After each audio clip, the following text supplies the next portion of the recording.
ফেব্রুয়ারি আমাদের আকাঙ্ক্ষার নির্বাচন, সেই নির্বাচনে আমি জয়ী হয়ে এসেছি, আল্লাহ তাআলার অশেষ রহমত। কিন্তু সেই জয়ের জয় পাবার আগ পর্যন্ত অনেক চড়াই উতরাই আমাদের পার হতে হয়েছে। আমাদের প্রতিপক্ষ যারা ছিলেন তারা বিভিন্নভাবে অনেক প্রচেষ্টা করেছেন, চালিয়েছেন কেন্দ্র দখল করার। অনেকগুলো কেন্দ্র তারা দখল করতে গেছেন, কিছু কেন্দ্রে তারা দখল করতেও সক্ষম হয়েছেন সাময়িক সময়ের জন্য। সাময়িক সময় যতক্ষণ পর্যন্ত, এবং আমি আবার প্রথমেই ধন্যবাদ জানাই আইন শৃঙ্খলা বাহিনী, আর্মড ফোর্সেস যারা টহলে ছিল তাদের সকলকে, কারণ তারা সকল দায়িত্ব সঠিকভাবে পালন করেছে। যেই জায়গাগুলোতে আমাদের প্রতিপক্ষরা কেন্দ্র দখল করে ভোট চুরির কারখানা করতে চেষ্টা করেছিল, সেই জায়গাগুলোতে প্রথমে আমাদের কর্মী বাহিনীরা থামাতে চেষ্টা করে, এবং তারপর আর্মড ফোর্সেস এবং আইন শৃঙ্খলা বাহিনীরা শক্তভাবে তাদেরকে প্রতিহত করে। কিন্তু আইন শৃঙ্খলা বাহিনী পৌঁছাবার আগে বা আর্মড ফোর্সেস পৌঁছাবার আগে কিছু জায়গায় আমাদের নেতা কর্মীদের বিরুদ্ধে ভীষণভাবে হামলা হয়। এবং যেহেতু আমার পরিষ্কার ইনস্ট্রাকশন ছিল প্রত্যেকটা থানা, ওয়ার্ড, প্রত্যেকটা নেতা কর্মীর প্রতি, যে কোনো ধরনের সহিংসতায় আমরা যাব না নির্বাচনের দিন। কোনো ধরনের, আমাদের ভোট সেন্টার দখলের দরকার নাই, আমরা আত্মবিশ্বাসী আমরা জয়ী হয়ে আসবো। আর যদি জয়ী নাও হয়ে আসি, তবু আমরা গণতন্ত্রে বিশ্বাসী, কোনো ধরনের গণতন্ত্রের বিরোধী কাজ আমরা করতে রাজি না।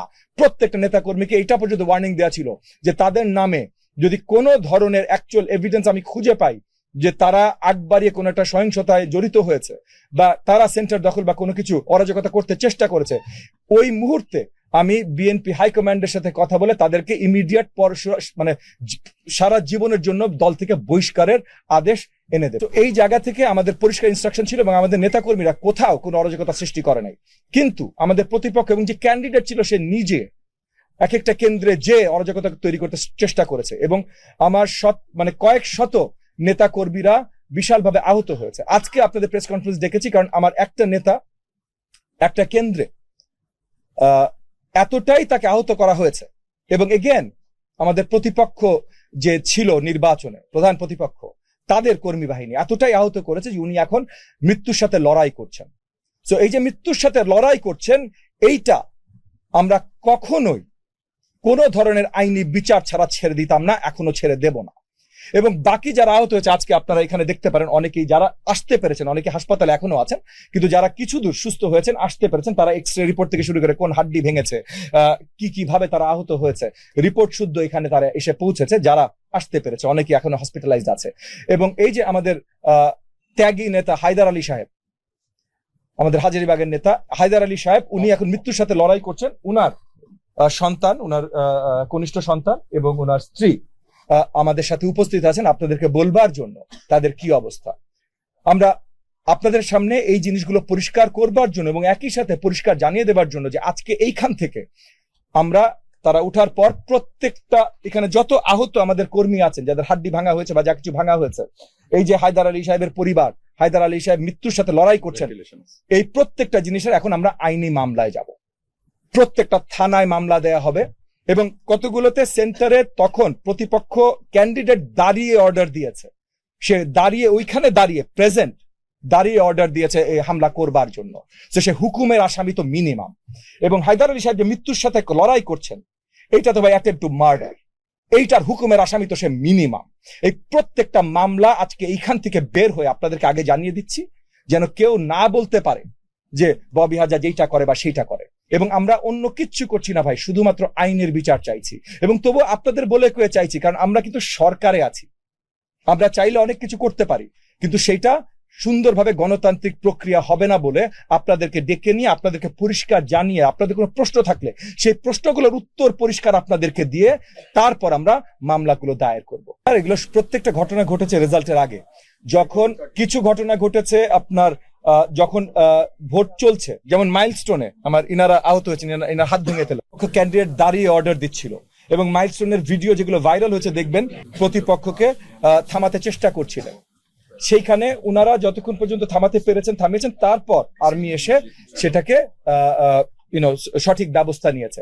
তো এই জায়গাগুলোতে তারা যে কাজগুলো করেছেন, এবং কিছু এই যে ভোট ইসের সময়, তারপর কিছু গুনতি চলার সময়, তো হায়দার আলী সাহেবের উপরে যখন আক্রমণ হয়েছে, তখন ভোট কেন্দ্রের ভিতরে গুনতি চলছে, এবং তারা হয়তো ইন্টারনালি খবর পেয়েছে যে আমরা এগিয়ে আছি, সেই জায়গাটায় আক্রমণ করে বা ভোট সেন্টার দখল করে ওই ভোট গণনা যেন তারা ওলট পালট করতে পারে সেটার একটা প্রচেষ্টায়। সো এই অবস্থানগুলো আপনাদেরকে পরিষ্কার করে জানাবার জন্য আজকে আমাদের এই প্রেস কনফারেন্সটা ডাকা, এবং যেটা আমি আপনাদেরকে প্রথমেই পরিষ্কার করলাম যে আজকে এখানে এগেন হায়দার আলী সাহেবের পরিবার ওনারা অ্যাটেম্পট টু মার্ডার মামলা করবেন, বাকি সকলে তাদের উপরে যে আক্রমণ হয়েছে টেরোরিজম অ্যাক্টের আন্ডারে বা যে অ্যাক্টের আন্ডারে এই মামলাগুলো হয় তাদের ওই থানাগুলোতে আদাবর থানা, মোহাম্মদপুর থানায় ইমিডিয়েটলি এই মামলাগুলো দায়ের করা হবে। যতজনকে তারা চিহ্নিত করতে পেরেছেন সেই নামগুলো আমরা থানায় দিয়ে দেব।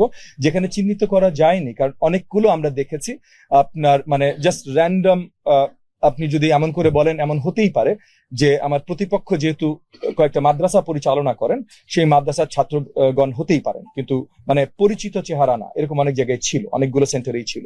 সো এই পরিচিত চেহারা যেখানে না, সেখানে যতখানি আইডেন্টিফাই করা যায় সেই হিসেবে যেইভাবে পুলিশ অফিসিয়ালি মামলা নিতে পারে বা নেবে সেই হিসাবেই করা হবে। পুনরাবৃত্তি না, গতকাল একটা খুবই দুঃখজনক ঘটনা ঘটেছে এই ছিনতাইয়ের।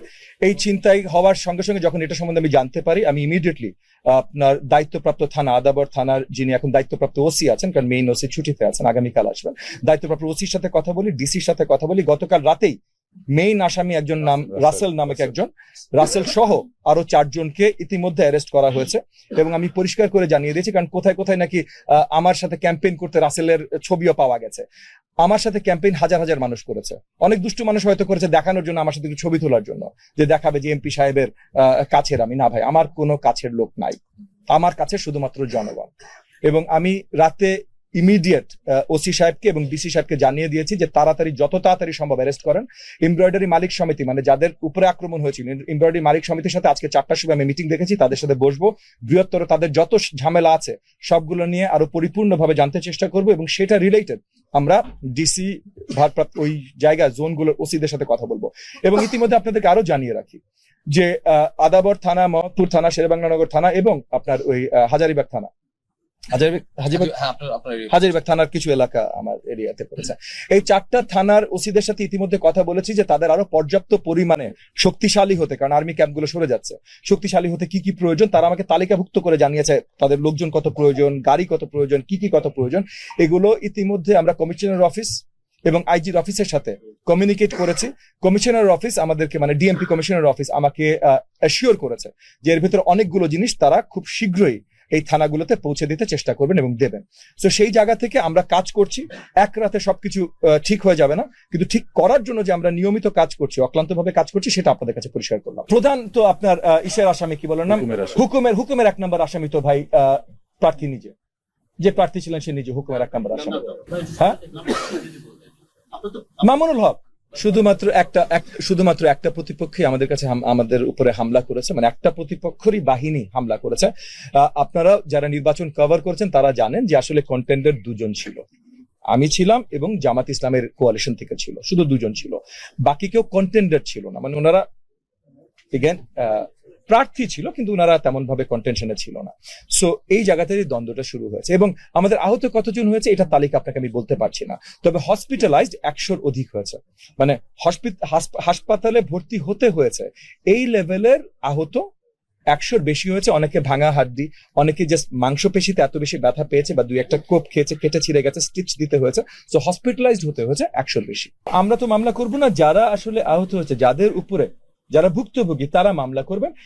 এখানে বেশ কয়েকজন আছেন, সো এটা মামলার পরই আপনার তালিকা জানতে পারবেন, কারণ সে মাইলস্টোনে দাঁড়িয়েছিল, আমার লোকজনের সামনে হুকুম দিয়েছে, সেইভাবে ইনশিওর করছি। এই জিনিসগুলো আসলে এমন জায়গায় গেছে যে আইনগত ব্যবস্থা নেওয়া ছাড়া অন্য কোনো উপায় নেই বলেই আপনাদেরকে ডেকে পরিষ্কার করে তারপর আইনগত ব্যবস্থা আমরা যাচ্ছি, সো দ্যাট কেউ আগামীতে আবার ক্লেম না করতে পারে যে ববি হাজাজ লুকিয়ে এটা সেটা করেছে। ববি হাজাজ কোনো কাজ লুকিয়ে করে না, লুকিয়ে করার তার কোনো প্রয়োজন নাই। কাউকে নিন্দা করা বা কারো নামে মিথ্যাচার করাও তার কোনো প্রয়োজন নেই। আমরা অনেক কাজে ব্যস্ত ভাই, দেশের কাজ আছে আমাদের, হ্যাঁ, সো সেই কাজ নিয়ে আমরা ব্যস্ত। হায়দার আলী সাহেব এখনো অত্যন্ত অসুস্থ, আমি কয়েকবার তাকে দেখেছি, মানে তাকে দেখা তো কিছু না, উনি আইসিইউতে, উনি এখনো ওনার সেন্স ফিরেনি, ভেন্টিলেশনে আছেন, সো ওনাকে আসলে দেখার কিছু নেই। বাট আমি দেখতে গেছি, ওনার পরিবার আজকে এখানে আছে। আমি আপনাদের সকলের কাছে হায়দার আলী সাহেব এবং ওনার পরিবারের জন্য দোয়া চাই, এবং আগামী দিনগুলোতে যেন আমরা গণতন্ত্র ধরে রাখতে পারি, গণতন্ত্র আবার বারবার আমাদের পুনরুদ্ধারের যুদ্ধ করতে না হয়, এটাও আপনাদের সকলের কাছে দোয়া চাই।